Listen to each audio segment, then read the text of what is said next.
अंशु त्रिवेदी जी, स्वागत है आपका। नमस्कार। जी नमस्कार मैम। मैं सर से नमस्कार जय। हकीम जी को मैं नमस्कार बोलना चाहती हूँ। मेरे पैरों में बहुत दर्द रहता है। पैर में जो पिंडली होती है, एक तो पिंडली होती है और एक साइड में से पैर का जो साइड का हिस्सा होता है उसमें बहुत दर्द होता है। चलते वक्त तो इतना ज्यादा दर्द होता है कि मैं चल ही नहीं पाती हूँ।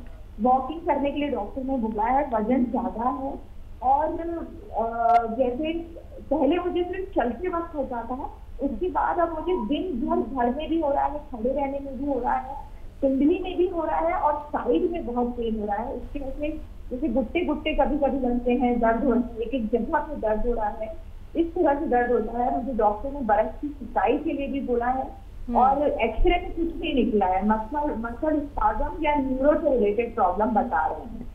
ठीक है, ठीक है। आपकी एज बता दीजिए। मैं 41।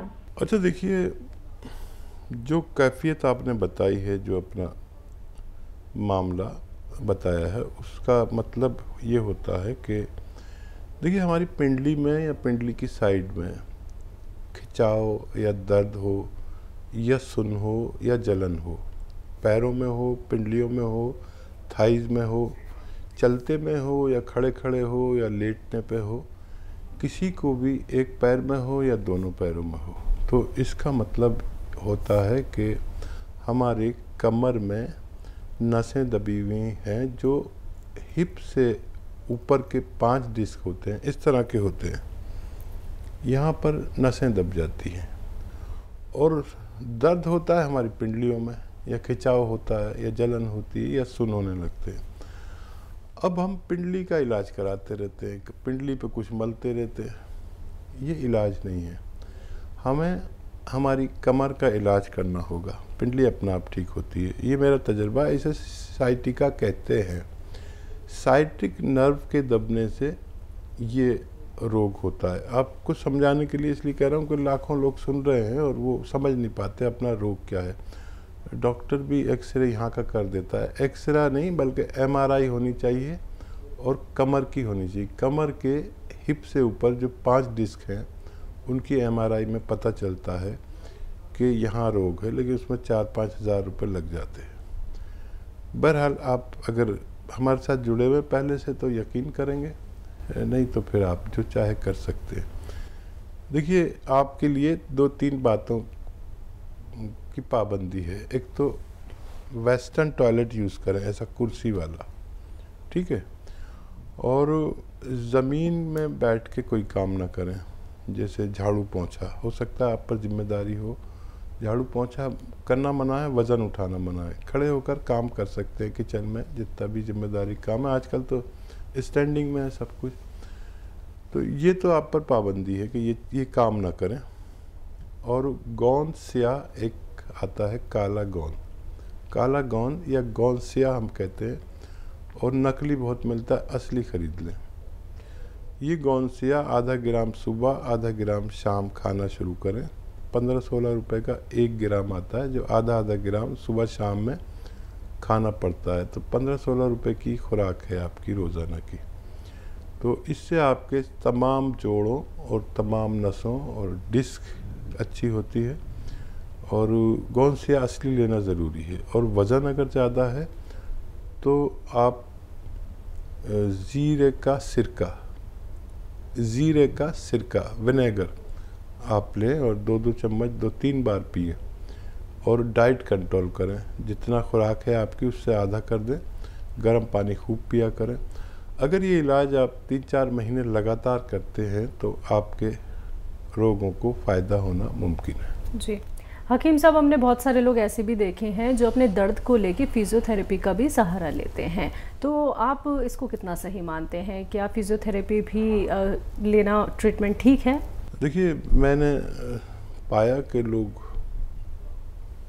फिजियोथेरेपी इसकी कराते हैं, लेकिन मैंने अपने तजर्बे में, अपने अनुभव में फिजियोथेरेपी से इस रोग में फ़ायदा होते हुए नहीं देखा। और कुछ लोग मालिश करते हैं, मालिश से कुछ फ़ायदा कभी किसी को नहीं होता। खाने की दवा से कुछ फ़ायदा हो सकता है अगर भगवान पे भरोसा होगा तो। और मालिश और कुछ मलवाने चले जाते हैं पहलवानों के यहाँ और कोई उसमें बुरी तरह झटका मार देता है, ये सब गलत है। कभी बहुत बड़े रोग हो सकता है जो कभी ठीक ही ना हो। किसी भी ऑपरेशन से पहले किसी भी जोड़ के या कमर के ऑपरेशन कर डालते हैं डॉक्टर। ये घुटने में है परेशानी तो उसका ऑपरेशन कर देते हैं। और वो रोग होता है, कहीं तकलीफ़ होती है, कहीं इसकी ये निशानी है। तो किसी भी ऑपरेशन से पहले या आप ये नुस्खा ज़रूर इस्तेमाल करें। गौनसिया आधा ग्राम दिन में 2 बार खाने के बाद इस्तेमाल किया करें, फ़ायदा मुमकिन है। जी, नेक्स्ट कॉलर हैं बरेली से रेखा अवस्थी जी, स्वागत है आपका। क्या आप हमारे 2-3 सवाल है नोट कर लीजिए मैडम। जी मैम बताइए। जर्सन का मंगाया था हमने आपकी कंपनी से पिछले महीने में। बॉम पिला कर हस्बैंड के लिए मंगाया था, पैरालिसिस थी और क्या कहते हैं डायबिटीज थी। तो बॉम पिलाते रहे, उसके पिलाते 15 दिन तक उनके सर्दी अभी ज्यादा हो गई थी। उनके टीबी का भी इलाज चल रहा था। फिर बॉम पिलाते रहे, तब भी भरोसा था, पिलाते रहे। फिर बाद में बहुत ज्यादा सीना जकड़न हुए, बुखार भी आया तो उनसे फिर उनका रोक दिया, पिलाना बंद कर दिया। बुखार से दवाई एडमिट भी रहे 2 दिन, बुखार की दवाई दिलवा दी और खांसी सिरप पिलाया तो खांसी के लिए तो सही है। लेकिन उनकी हथेली और तलवे बहुत गर्म रहते हैं, इतने गर्म रहते हैं कि सोने से भी लगता है कि हाथ जल रहे हैं, इतनी तेजी से गर्म रहते हैं। और वो जैसे उनको दिलचा है वो हमने आधी बोतल है वो भी रोक दिया है कि हम पिलाएं नहीं पिलाएं। वो करते हमें इसीलिए बात करनी थी कि हम अब इस समय पिला सकते नहीं पिला सकते। तो टीबी के भी इलाज चल रहा है होगा और ज्यादा डायबिटीज का भी है और पैरालिसिस भी है। हमें बहुत परेशान है उनकी वजह से, हम बहुत खराब कमजोर इतने हैं, बहुत ज्यादा कमजोरी वाली है, इससे बुखार आया उससे बहुत ज्यादा। ठीक है। अच्छा देखिए, जिन लोगों को सिरका नहीं चले और ख़ास तौर पर टीबी के पेशेंट में ये होता है कि फेफड़े की बीमारी है और फेफड़े इम्प्रेस रहते हैं, तो उनको शायद ये नहीं चल पाएगा। तो जिन लोगों को भी देखिए डायबिटीज़ के लिए और कंट्रोल के लिए ये चाहिए तो वो गोंद चिलगोज़ा लें, 1 चुटकी सुबह 1 चुटकी शाम। तो ये उनके सीने में जकड़न भी नहीं करेगा और जितना कफ है उसे बाहर फेंकेगा और ये बेहतर है, डायबिटीज़ कंट्रोल करता है ये। और अगर फालिज, लकवा और टीबी है तो 1 चुटकी खाने का सोडा और 1 चुटकी नमक जैतून 2 गिलास पानी मिलाकर दिन में 1 बार दे दिया करें। तो इससे चर्बी कम होती है, कोलेस्ट्रॉल कम होता है, ब्लड प्रेशर कंट्रोल होता है और बहुत फ़ायदा मुमकिन है। उनको ये ना दें और ये कोई और शख्स ले ले, आप इन्हें इस तरह से इलाज करें तो फ़ायदा मुमकिन है। जी, औरंगाबाद से हैं शेख यूसुफ जी, स्वागत है आपका। हाँ अकील साहब को हमारा अस्सलाम वालेकुम। वालेकुम अस्सलाम। सर मैंने आपसे जो है तो चुलगोजे का गोंद मंगाया था और तुम्हारे क्या बोलते हैं गोंद मोरिंगा। तो बच्चे गोंद मोरिंगा खाए तो कितने दिन खिलाना आप हमको बोलो। और चुलगोजे का गोंद कितने दिन खिलाना है वो भी मालूम करो हमको। और एक सवाल है हमारा कि जो है तो बच्चा दिन भर अगर भूखा रहा तो दिन भर भूखे रहने में उसको मछली होती, सर में दर्द होता, उल्टियाँ होती, नल टाइट हो जाते और इतनी तकलीफ होती कि मतलब 2 दिन 3 दिन बहुत परेशान रहता। एक दिन भर अगर खाना नहीं खाया तो। बच्चे की उम्र बताइए। बच्चे की उम्र है 35 साल। अच्छा, और गोंद मोरिंगा जो खाते हैं उनकी उम्र कितनी है? हाँ वो एक बच्चा है 4 साल का, एक बच्चा है 4 साल का, एक बच्चा है 5 साल का, एक बच्ची है 3 साल की। वो खजूर और अंजीर के साथ में जूस के अंदर दे रहे हैं उनको। भूख नहीं लगती, खाना नहीं लगता बोल के आपने बोले थे। ठीक है जी। देखिए उनको लंबे वक्त तक भी दे सकते हैं और आधा आधा ग्राम ही दें, छोटे बच्चे हैं और तीनों को दे सकते हैं और ज़्यादा वक्त तक भी दे सकते हैं। ये नुकसान कभी नहीं करता और इससे इनकी ग्रोथ होनी चाहिए और इनकी लंबाई बढ़नी चाहिए, इनको भूख लगनी चाहिए। और देखिए, अगर पूरे दिन तो खाना मैं नहीं खाऊंगा तो मुझे भी यही हालत होगी, तो खाना खाना तो ज़रूरी है।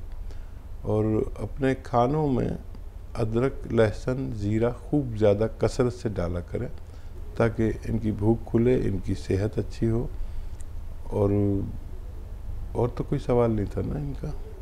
नहीं, बस ये इनके सवाल थे। और एक और था हकीम साहब के, मोरिंगा और चिलगोज़ा कब तक लेना है बच्चों के लिए? चिलगोज़ा बच्चे नहीं ले सकते हैं, बड़े लोग ले सकते हैं और एक चुटकी ही काफ़ी है रोज़ाना लेने के लिए।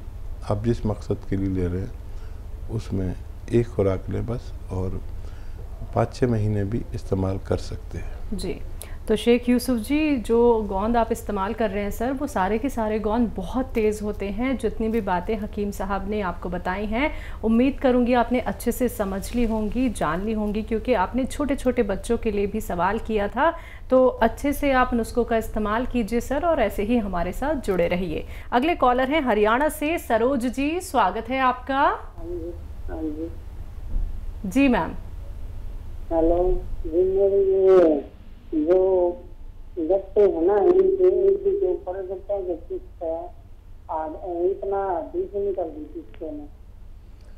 सरोज जी, कुछ समझ नहीं आ रहा। इतना पैन हो है ये कल करने सकती है, ये गट्टे पूरे सूझ रहे, चल नहीं पाती हैं। आप पैरों की बात कर रही हैं, पैर के गट्टों की? हाँ, पैरों की कर रही है, चलने में बहुत दिक्कत हो रही, चला नहीं जा रहा। एक पैर में ज्यादा है, एक में कम है। देखिए सरोज जी, ये रोग तकरीबन हर शख्स को अब होने लगा है, तो क्या इलाज नहीं किया होगा आपने अभी तक, मैं समझ सकता हूँ। और आपकी आवाज़ और अंदाज से लग रहा है कि कितनी तकलीफ़ में हैं आप। देखिए, दुनिया में 2 इलाज हैं। एक तो ये कि आपने इंग्लिश दवा ली, खाया और थोड़ी देर को फ़ायदा हो गया, और एक यूनानी आयुर्वेदिक दवा है जो खाएंगे फ़ायदा देर में होता है, लेकिन रोग से निवारण मुमकिन है। तो ज़रूरत पड़े तो आप एलोपैथिक लेते रहें। गोंद स्याह एक यूनानी यानी आयुर्वेदिक गोंद है, एक रॉ मटेरियल, कच्ची दवा है। ये अगर आपको असली मिल जाए, नकली बहुत मिलती है, तो आधा ग्राम सुबह, आधा ग्राम शाम खाना शुरू करें, नाश्ते और खाने के बाद। गोंद स्याह हम कहते हैं, इसे काला गोंद भी कह सकते हैं, लेकिन बेशुमार नकली लोग बेच रहे हैं। असली लेना आपकी जिम्मेदारी है। और ये ऐसा है कि 15-16 रुपये का 1 ग्राम आ जाता है, जो आधा आधा ग्राम पूरे दिन में 2 बार खाना पड़ता है खाने के बाद। असली लेना शर्त है। और ये 100 ग्राम भी असली मिल गया तो आपके रोग के लिए काफ़ी होना चाहिए। असली लेने की कोशिश करें, और याद रखें, अगर ये आप शुरू करें, वैसे भी नहीं भी शुरू करें, तो वेस्टर्न टॉयलेट, एक कुर्सी वाला शौचालय यूज़ करें। आप मेहनती लग रही हैं मुझे, अपनी अंदाज से और बात से मेहनत छोड़ दें। झाड़ू पोंछा नहीं करना है, वज़न नहीं उठाना है, और वेस्टर्न टॉयलेट यूज़ करना है। अगर आप ऐसा करते हैं तो आपको फ़ायदा होना मुमकिन है। जी, तो मैम दुआ यही है कि जो आपकी दर्द भरी आवाज़ थी, अब आने वाले वक्त में, यानी कि जब आप नुस्खे हकीम साहब के अपनाएंगे, जब आपको थोड़ा थोड़ा करके आराम मिलने लगेगा, तो मैम हमें ज़रूर बताइएगा उस मुस्कान के साथ कि आपको कितना आराम मिल गया है। दुआ हमेशा दर्शकों, आप सभी दर्शकों के लिए यही रहती है कि आप लोग बड़ी से बड़ी बीमारी से बच जाएं, लेकिन खुद का ख्याल खुद ही रखना होता है। हकीम साहब सिर्फ आप लोगों को मशवरा दे सकते हैं, आप लोगों को नुस्खे बता सकते हैं, आपको ही उनका इस्तेमाल करना होगा एहतियात के साथ। हर एक बात को समझने के बाद ही नुस्खे अपनाइएगा। कोई भी क्वेरी करना चाहते हैं, हेल्पलाइन नंबर 24 आवर्स आप लोगों के लिए अवेलेबल है। आप लोग वहां पे कांटेक्ट कर सकते हैं, जहां पे आपकी बात होती है हमारे एक्सपर्ट डॉक्टर्स की एक पूरी टीम से। अगले कॉलर हैं विमला जी, स्वागत है आपका। हेलो, हाँ ये है ना, ये पेट फिर गए ये पेट कब खा रहे ये कोई टाइम बताइए। हेलो, कुछ नहीं समझ में आ रहा हमारे। मैम टीवी का ना वॉल्यूम कम कर दीजिए, आप जो कहना चाह रही हैं वो हम तक बात नहीं पहुंच पा रही है। टीवी का वॉल्यूम कम कीजिए मैम। अरे वो सही नहीं बात है साहब, मैडम जी खाते से खड़े नहीं हो पाते हैं, टीवी चालू है, अब कोई साथ में है नहीं है कि कोई बंद कर दे, इसलिए हमने तुमको लगाया टीवी को। क्या दिक्कत हमारा है करियर कम नहीं कर रहा बिल्कुल। मैम? नहीं समझ में आया, क्या तकलीफ क्या है? भाई गठिया बाँ एक बताई चैनल डॉक्टर ने कि गठिया बाँ है, तो जोड़ों में पूरे जोड़ों में दर्द दो। अब करिया को जोड़ में इतना दर्द है करियाते थे कि बहुत ज्यादा हम गोली नहीं उठा पा रहे ऊपर। ठीक है ठीक है ठीक है, हम समझ गए। अच्छा देखो बहन, आप बहुत सीधी लेडी हो, बहुत अच्छी लेडी हो, हमारी बात गौर से सुने। आप लिख नहीं पाएंगी क्योंकि आपके पास कोई ऐसा भी नहीं है जो टेलीविज़न बंद कर दे, आपने बताया। तो हमारी तरफ से आपको फ़ोन आएगा तो आप पूरी बात उनको बताना, और वो एक जो दवा आपको भेजे वो लेना। गोंद सिया आता है, एक काला गोंद, जिसे काला गोंद भी कहते हैं, गोंद सिया, इसका असली मिलना बहुत ज़रूरी है। मुझे मालूम है कि आप लिख नहीं पाएंगी, समझ नहीं पाएंगी मेरी बात, फिर भी मैं बोल रहा हूँ क्योंकि कुछ लोग ऐसे हैं जो मेरी बात समझ रहे होंगे। तो ये ले लीजिए, और आधा ग्राम सुबह आधा ग्राम शाम, नाश्ते और खाने के बाद खाना शुरू करें। अगर ये असली मिल गया आपको 100 ग्राम भी, तो आपको फ़ायदा होना मुमकिन है। जी।